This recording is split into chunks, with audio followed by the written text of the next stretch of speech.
मंडळी, सासू सासरे असं म्हटलं की क्वचितच लोक आनंदी होतात, नाहीतर प्रत्येकाचा चेहरा असा जरासा पडल्यासारखा किंवा असं वाईटच मनात त्यांच्या येतं की सासू सासरे म्हणजे हा नको.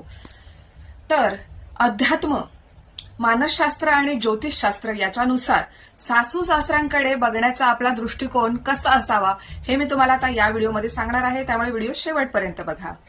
सासू सासरे हे केवळ नात्याने जोडलेले नसून ते तुमच्या जोडीदाराचं मूळ आहेत, हे आपण कायम लक्षात ठेवायचं आहे. मग ते बायकोचे आई वडील असोत किंवा नवऱ्याचे आई वडील असोत, हे त्यांचं मूळ आहे. नवऱ्याचे आई वडील हे नवऱ्याचं मूळ आहे, बायकोचे आई वडील हे बायकोचं मूळ आहे, हे आपण आधी आपल्या लक्षात ठेवायचं आहे.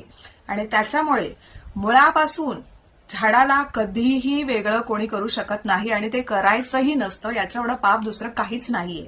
पहिलं म्हणजे सासू सासऱ्यांकडे बघताना आपल्या मनात कृतज्ञतेचा भाव असला पाहिजे.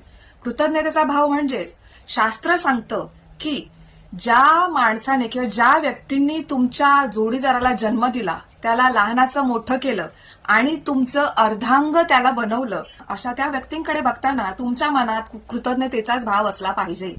हे समजायचे आपल्याला की त्यांनी दिलेल्या संस्कारांमुळेच तुमचा जोडीदार हा असा आहे ज्याच्यावर तुम्ही प्रेम करता. त्यांचे संस्कार आहेत जे तुम्हाला त्याच्यावर प्रेम करायला भाग पाडतं. दुसरं म्हणजे पिढीतील अंतर, जनरेशन गॅप. सासू सासरे हे एका वेगळ्या काळात जन्मलेले, त्यांचे विचार, त्यांची वागणूक, त्यांचं बोलणं, त्याच्यामुळे हे वेगळं असणारच आहे आणि हे आपल्याला समजून घेतलं पाहिजे. त्याच्यामुळे त्यांच्या सल्ल्यांना दडपण न मांडता तो त्यांचा अनुभव आहे, जे आपल्याला योग्य वाटेल त्याचं आचरण करा आणि जे तुम्हाला पटत नाही ते शांतपणे तिथे सोडून द्या. त्याच्यासाठी उगाच तोंडाला तोंड द्यायची काहीच गरज नाहीये. कधी कधी नवरा आपल्या आई वडिलांना खूप जास्त महत्व देतो, त्यावेळी आपण असुरक्षित वाटून घेण्याची काहीच गरज नाहीये.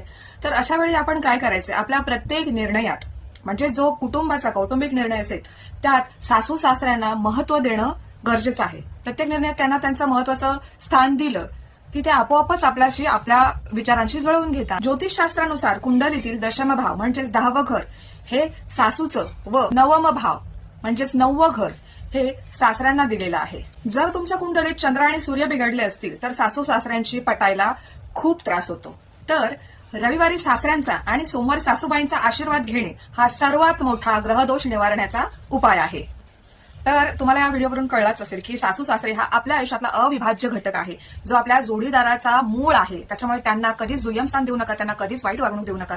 त्यांना तुम्ही समजून घ्या तर तुमची मुलं तुम्हाला समजून घेतील. त्यांच्याशी कसं पटवून घ्यायचं, त्यांच्याशी कसं जुळवून घ्यायचं हे या व्हिडिओमध्ये मी तुम्हाला सांगितलं आहे आणि उपाय सुद्धा सांगितलेले आहेत. तर व्हिडिओ तुम्हाला कसा वाटला नक्की सांगा. आवडल्यास लाईक करा, शेअर करा आणि आम्हाला सबस्क्राईब करा. इंस्टाग्राम, फेसबुकवरती फॉलो करा. धन्यवाद.